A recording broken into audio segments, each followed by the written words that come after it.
Kinatin makaroon si Reverend Carlos Borja, International Pure Bhakti Yoga Society of the Philippines. Iyan mo makaroon sa Super Radio, nag-abot mo niya sa Aklan, at nagbisita mo niya sa Super Radio. Mga tayo nakita karakana kay Reverend Borja, kung ano mo raan ang pamanawon, no? Hindi mo ko na isang monghe. Reverend Borja, may ay niya kung sino. Magandang umaga po sa inyo. Good morning rin. Magandang umaga sa lahat ng taga-Kalibo. Actually, I'm a monk from International Pure Bhakti Yoga Society of the Philippines na may mga center all over the world. Nandito ako sa inyo, mag-stay ako dito ng siguro mga 1 week or 1.5 weeks.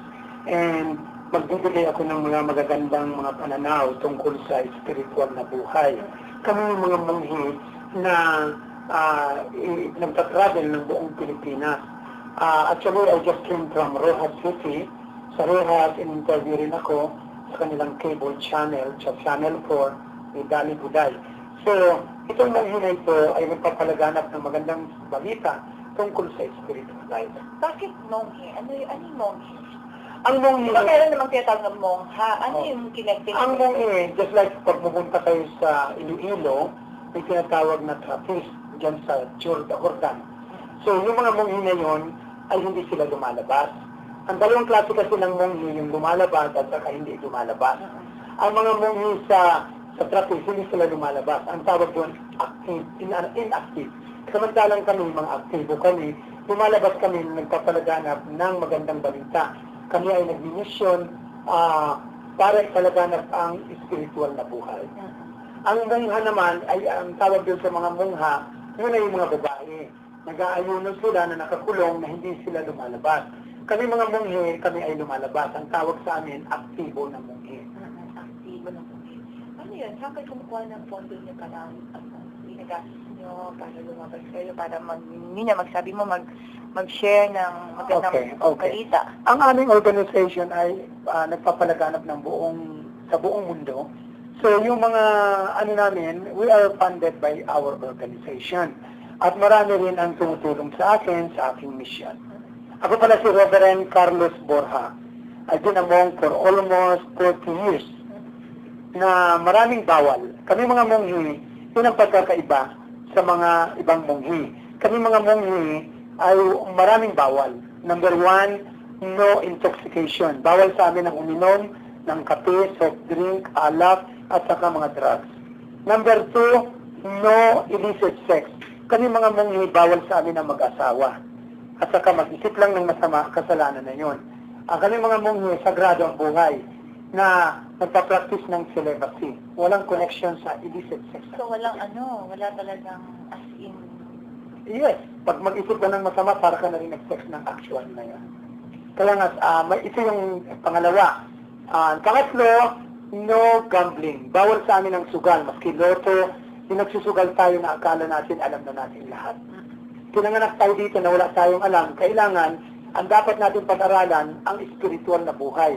Kasi darating araw, maski presidente ka, lawyer ka, engineer ka, lahat ng iyong mga kaalaman, maski architect ka, maski doktor ka, hindi mo madadala ito sa kalamitan. Hindi mo pwedeng sabihin na ito ang diploma ko, doktor ako, lawyer ako. Lahat ng mga kaalaman na material, kasi dalawang klase ng kaalaman, yung tinatawag na spiritual at saka material. Relative truth at saka absolute truth. Ang relative truth ngayon totoo, bukas hindi na totoo. Hindi mo pwedeng sabihin, ako doktor, ito ang aking diploma. Pag namatay tayo, hindi natin mag-present yung diploma natin. So bilang mga monghe, Reverend Borja, anong ginagawa nyo? Yun na nga, yung sinabi ko sa iyo, no intoxication. Okay. Anong ginagawa nyo? Maglilibot lang kayo? Wala kayong yung trabaho po. Kaya nga kami missionary. Kaya gusto kong tapusin yun. Number 3, yung sinabi kong no intoxication. Number 4, no meat, fish, or egg. Maski seafood, hindi kami kumakain. Wala kaming karapatan pumatay kahit lamok, ipis. Hindi kami makakagawa kasi ang Panginoon lang ang dapat pumatay. So kami mga monghe, hindi kami pwedeng pumatay. Kaya nga ang kinakain namin, puro gulay. Hindi kami kumakain ng karne, isda, itlog, baboy, manok. Kasi ayaw namin gawain na simenteryo ang aming tiyan. Ang lahat ng patay, pag nilagay mo sa tiyan, ginawa natin sementeryo at tiyan natin. Pero ang gulay, may buhay rin yun, pero ang gulay pwede mong itanim. Sa pagtatanim ng gulay, pwede mong itanim ang kamatis, bawang, sibuyas, at saka pwede mong itanim ang lahat ng may buto. Pero ang karne, hindi mo pwedeng itanim ang manok. Kaya nga kami, sagrado ang buhay. Hindi kami kumakain ng mga may buhay. Katulad ni St. Francis sa Bible, maski si St. Francis de Assisi, isang santo yan, na iniwan niya ang kayamanan niya na mundok siya, pero ang kinakain niya lang, puro gulay. Sabi niya, pag namatay ako, huwag niya akong lagyan ng bato, ay ng unan, kundi bato. So, very humble kaayo. So, ang point ko dyan, even St. Francis de Assisi, siya isang Katoliko na talagang pinalaganap niya ang vegetarianism, na hindi siya pumapatay, kundi ang kinakain niya dugos ng hanila. Kaya nga, hindi natin pwedeng sabihin na St. Francis de Assisi, hindi siya vegetarian. Nasa Bible rin yan, Genesis 1:29-30, pag i-check ninyo, sabi sa Bible na ang ating dapat pagkain ay luntian na nanggagaling sa lupa. So, hindi talaga siya kumakain na ano? Yes, tingnan mo ako. Kahit ilang taon na ako, 53 years old, hindi ako kumakain ng karne, isda, itlog for almost 40 years. Pero buhay pa rin ako. Araw-araw ako nagmimisyon, naglalakad, maghapon, walang kain, pero malakas pa rin. Ang pagkain namin sa gabi lang. Hindi kayo kumakain na nga sa umaga? Sa umaga, pwede kang mag-almusal. Kaya ang almusal mo lang mga prutas. Kailangan tayo kumain ng gulay. Kaya ang tao madaling mamatay kasi ang kinakain patay. Pag ang kinakain patay, madaling mamatay. Tingnan mo si Fernando Po Jr. Nahilo, natulog, nakonsume, natalo sa eleksyon. Hindi niya nakayanan yung kanyang pagsusubok sa buhay. Ang nangyari, namatay. Kasi kain ng patay. Kain ng mga matataba. Kaya nga, naputulan siya ng ugat sa ulo, na-atake sa puso, kaya namatay. Kaya pag ang kinakain patay, madaling mamatay. Wala akong sinasabi sa inyo na huwag kayong kumain ng karne, pero ang pinaka-importante, kumain ng gulay, kasi ang gulay pampahaba ng buhay. Ano yun? Ano yung lasa nun kung walang... Masarap ang lasa. Ganito lang yan. Actually, maraming tinatawag na vegetarian food, yung mga veggie meat. Instead na, halimbawa, gumawa ka ng minudo, imbis na ilagay mo doon yung karne, ilagay mo doon, pareho pa rin ang procedure, igigisa mo pa rin, pero hindi kami gumagamit ng bawang sibuyas kasi aphrodisiac ito. Unang-una, ang bawang sibuyas, ito ay hindi maganda sa katawan kasi unang-una mabaho. Unang-una sila mga Bombay, ang baho ng katawan. Mabaho ang kilikili, pati utot, pati bunganga. Kasi kain ng mga sibuyas. Kaya kami mga monghi, instead na sibuyas, ang alternative namin doon, luya. Ikinigisa namin sa olive oil, corn oil, pagkagisa, ganun pa rin ang procedure, lalagyan ng kunting paminta, ikikisa mo yon pero walang betchin, lagyan mo ng kamatis, pero walang sibuyas, bawang. Pagkatapos, ikikisa mo, ang procedure, maglalagay ka rin ng tomato sauce kasi kung gagawa ka ng minudo. Pero ang pinakahalo nung, kung wala kayong veggie meat dito, ang gagawin mo, yung tokwa, pwede mo nang ihalo yun. Pwede na yung vegetarian na minudo. Masarap na yun. Unang-una, menos gastos pa. Pangalawa, hindi ka pa ma-high blood.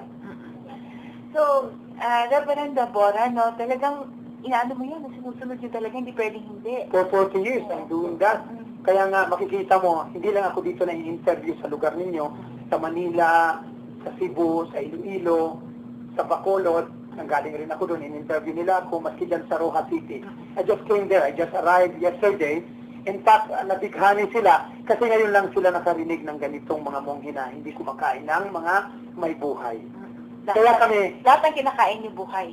Buhay. Ang ibig sabihin ng buhay, yung mga gulay. Pero yung patay, kasi lahat ng mga kinakain natin, pinapatay. Can you imagine, ikaw kaya itali ko, pagkatapos kuha ko ng kutsilyo, patayin kita, tapos kainin kita. Hindi maganda yun, di ba? Kaya nga, dapat sa pagkain ng tao, nakita natin yung mga ipin natin, pantay-pantay. Hindi naman tayo layon eh. Yung leon, pag kumain sila, puro karne ang kinakain nila kasi yung kanilang pangil ay para lang sa mga karne. Tayo ay may pantay-pantay na mga ngipin. Pag nakita ninyo ako sa personal, napakaganda ng ngipin ko. Kasi may edad na ako kasi hindi kami kumakain ng patay. Kasi ang ngipin natin, ito ay prone para sa pagkain ng gulay. Ngayon ang tao, nabibighani. Sa umpisa, pag hindi niyo pa ako na-interview, hindi niyo maintindihan kung ano yung aming pananaw. Kaso lang, pag na-interview nyo, maintindihan ninyo na ito palang tao na ito, maraming pananaw. Kaya nga, we cannot judge the book by its cover. So, Reverend, ngayon po, dito po kayo sa Kalibo. Yes. Ano gagawin nyo dito? Maglilibot kami, mamamahagi ako nitong support the food distribution program, at saka may mga life insight ako. Ang unang-unang life insight ko, Oo, maganda yan. 7 rules to be happy. Ngayon magpapasko, kaya ang tao nagiging unhappy kasi hindi nila isa masunod yung 7 rules to be happy. Number 1, never hate. Bakit ang tao madaling mamatay? Kasi laging nagagalit. Isang example, si Fernando Poe Jr. nagalit kasi natalo sa eleksyon. Kaya namatay siya. Sa sobrang galit niya, yun ang ikinamatay niya. Number 2, don't worry. Huwag mangungutang ng hindi kaya para makatulog sa gabi. Galing ako dyan sa palengke, ang tao malungkot kasi walang pambayad ng utang. Kasi nag-uulan. Kaya nga ang tao, kaya nga hindi nagiging masaya kasi maraming utang. Kaya kung gusto mo maging masaya, huwag kang mangutang. Mangutang ka lang yung kaya mong bayaran. Kung hindi ka makakatulog sa gabi kasi na-anxiety ka kasi marami kang utang. Number 3, live simply. Mamuhay ng simple para maging maligaya. Ang tao, kaya hindi nagiging maligaya, nagiging unhappy kasi hindi siya masatisfied kung ano nandiyan sa kanya. May bagong cellphone, gusto bumili pa ng cellphone. Kung gusto mo maging maligaya, kailangan mamuhay ka ng simple. Pangatlo, expect little. Ganun rin. You've been satisfied what you have. Kasi ang tao hindi maging satisfied. Mayroon na, kailangan another pa. Kaya nga, naghahangkar ng marami, kaya nagiging unhappy. Number 5, give a lot. Tumulong sa mga mahihirap. Kasi pag pagtulong, kahit hindi ka humingi ng kapalit, may blessing yan. Kasi ang tao masyadong maramos, gahaman. Pag namatay, walang madala, kahit isang buhok. Kaya kami nagpapakalbo kasi kahit isang buhok wala kang madala. Ganyan pala yan? Ganito po kami. Kinakalbo kami, unang-una sign of vanity. Pagkalbo ka, ang tao natatakot sa'yo, unang-una baka sabihin kriminal ka. Pero hindi totoo yun. Kasi ang mga munghi, mababait po. Kaya kami kinakalbo kasi it's a sign of vanity. Number 6, always smile. Wow. Ang tao hindi tumatawa ngayon kasi maraming problema. Unang-una maraming bayaran sa tubig, bayaran sa tuition fee. Ngayon magpapasko, lahat ng tao, ang ibig sabihin ng Pasko, gastusan. Pero hindi talaga ito ang Pasko. Ang ibig sabihin ng Pasko, para maging maligaya ka, magbigay ka na walang kapalit, yun ang tunay na Pasko. Number 7, best of all, stay in love. Ang tao, hindi natututunan ng tunay na pagmamahal. Ang stay in love, that means unang-una, Diyos. Pangalawa, ang pamilya mo. Pangatlo na lang yung negosyo. Dahil, kahit anong successful mo, sabi nga, may 3 kasabihan. Family life minus God is not complete. Business minus God is not complete. Education minus God is not complete. Kahit anong success mo sa buhay, pag wala kang Diyos, ang buhay mo ay 0. 1 plus 1 equals 2. Pag idinagdag mo sa buhay mo ang Diyos, kumpleto ng buhay mo. Kaya ang tao hindi maging masaya, maski sa Bible nakalagay, what is a man profit if he gain the whole world, but if you lost your soul? Kung mawala naman yung espiritu mong may buhay, useless rin. Nanay, tatay, kapatid, lola, kaibigan, tulungan ka lang pambili ng kabahong. Walang ibang tutulong sa iyo ang Panginoon pag namatay tayo. Kaya bakit hindi mo maibigay ang buhay mo sa Diyos? Yung mga monghe ba, Reverend Borja, Katoliko? Ang religion ko, Katoliko. Ang birth certificate ko, Katoliko. Pinanganak ako dito sa Pilipinas na Katoliko. Yun ang religion ko. Hindi ko babaguhin ang religion ko. Kaso lang, kami mga monghe, may organization kami na nagpapalaganap ng magandang balita at nagpapalaganap ng mataas na antas ng spiritual life. Ito ay ang International Pure Bhakti Yoga under the International Organization. Itong organization na ito ay non-sectarian. Pag sinabi mo non-sectarian, naniniwala kami na iisa lang ang Diyos. Ang araw mo at saka ang buwan ko pareho lang. Maski iglesia ka, Muslim ka, Katoliko ka, pag darating ka, pagdating sa kamatayan, hindi mo pwedeng sabihin na ako lang ang Katoliko, kami lang ang masisave. Ako lang ang iglesia, kami lang ang masisave. Kami lang mga Muslim ang masisave. Hindi ganun yun. Ang tayong lahat ay anak ng Diyos. Iba-iba lang ang paniniwala. Kaya nga, ang buhay namin ay non-sectarian. Pag sinabi mo non-sectarian, universal, naniniwala kami na isang Diyos, huwag tayo mag-away-away sa pamamagitan lang ng religion. Lahat tayo anak ng Diyos.